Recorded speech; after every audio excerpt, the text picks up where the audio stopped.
saya mau memperkenalkan diri dulu Kak ya. Perkenalkan, nama saya Ainun. Di sini saya sebagai konselor Kakak pada hari ini. Jadi sebelumnya nama Kakak siapa? Aina. Kak Aina. Kak Aina dari mana? Dari Medan. Oh, dari Medan. Oh, jadi Kakak jauh dari Medan ke Jakarta sekarang. Kakak sama keluarga atau ngekos Kak? Saya merantau sendirian. Keluarga di Medan. Iya, merantau Kak ya.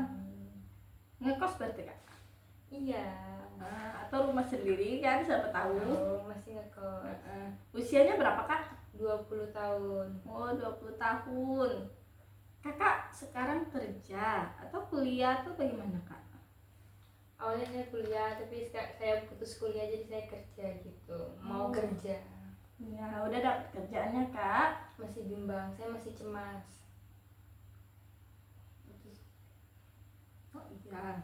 Sebelumnya Kak, di sini saya mau memberitahu dulu Kak, bahwasanya di klinik konseling ini Kakak nggak usah cemas, nggak usah takut, nggak usah bimbang mau menyampaikan sesuatu permasalahan Kakak. Kakak sampaikan saja dengan hati yang lapang.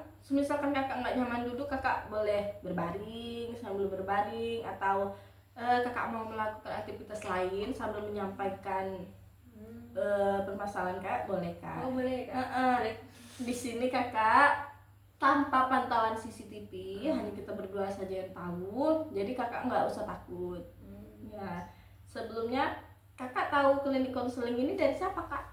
Dari sosmed. Oh, dari sosmed, iya Kak ya. Jadi karena Kakak sudah tahu sebelumnya klinik konseling ini, sebelumnya Kakak dipaksa atau keinginan Kakak sendiri Apanya? datang ke klinik ini?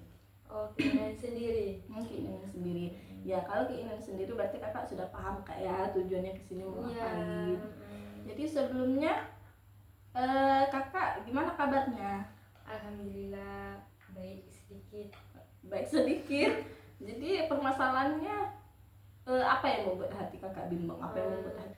Saya tuh Kak merasa kayak cemas berlebihan gitu terhadap karir kami. Kan karena kami sebelumnya kan kami kuliah, cuma putus kuliah ingin kayak kerja kayak gitu. Tapi kami tuh pengen punya karir kayak gitu. Nah tapi kami tuh kayak ngerasa cemas deh gitu dengan kayak kurang yakin deh kalau misalnya kami tuh mau berkarir kayak gitu karena faktor di masa lalu kami gitu.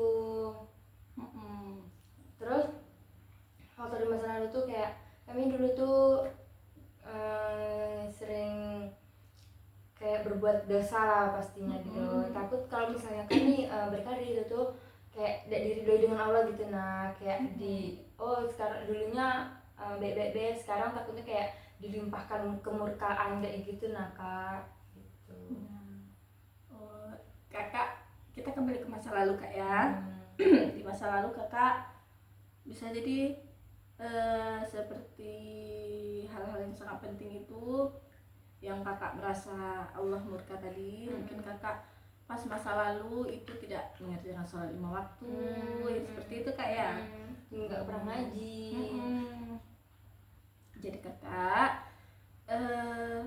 setiap individu itu ada selahnya dia merasakan imannya turun, ada dia merasakan imannya naik. Mungkin Kakak di posisi sekarang Kakak imannya mungkin agak gantung Kak ya, atau bagaimana? Kalau posisi Kakak sekarang kan Kakak merasa karir Kakak tadi merasa gagal disebabkan oleh masa lalu dulu yang membuat dosa kata Kakak tadi.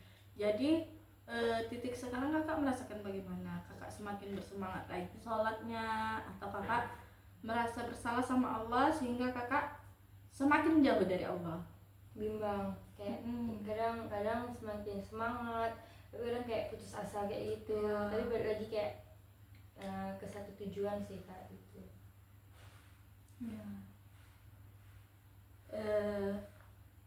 Menurut surah Az-Zumar ayat 53 Kakak jangan merasa berputus asa.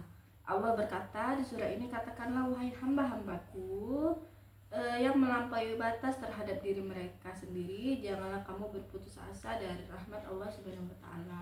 Jadi kakak jangan merasa putus asa terhadap apa yang kakak capai sekarang. Allah itu selalu bersama kakak.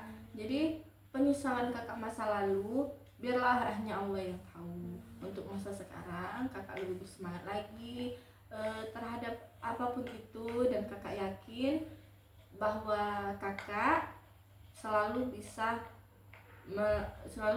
menyelesaikan permasalahan kakak dengan berpegang teguh pada Allah Subhanahu wa taala.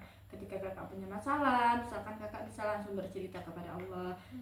Misalnya setelah melakukan zikir, melakukan sholat kan juga termasuk dari kita menyampaikan perasaan kita kepada Allah. Jadi kan sholat 5 waktu tuh kak, di setiap sela-sela aktivitas kakak bertemu dengan Allah, dan Allah juga merasakan hamba-hambanya yang dekat kepadanya. Biarkanlah masa lalu kakak, berlahan kakak berjuang untuk melawan hal-hal yang membuat kakak takut tadi, dan kakak semakin bersemangat lagi beribadah sama Allah, karena Allah tahu di mana hamba-hambanya yang membutuhkannya dan hamba-hamba yang kekang terhadapnya. Jadi masa lalu kakak biarlah, yang penting masa depan kakak sekarang. Jadi kalau kakak yang merasa takut gagal tadi, kakak yakin bahwa Allah menyertai kakak. Ya, jadi apalagi yang membuat kakak bingung kakak? Sudah sih kak.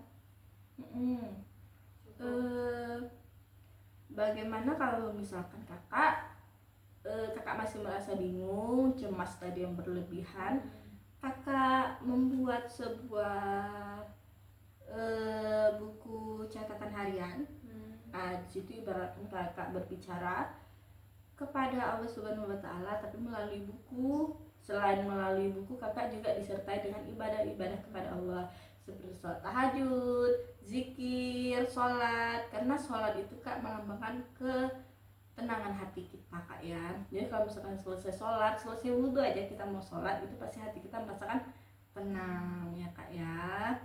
Jadi untuk pertemuan kita yang pertama ini kak ya, pertemuan yang pertama, karena kakak merasakan penyesalan di masa lalu dulu, jadi kakak bisa mencoba dulu di rumah hal-hal yang saya sampaikan tadi ya kak ya. Setelah itu saat kakak kembali lagi ke sini, kita konsultasi lagi yang tahap keduanya. Apakah kakak merasa puas dengan yang saya sampaikan hari ini? Itu kita coba lagi untuk pertemuan berikutnya kak ya.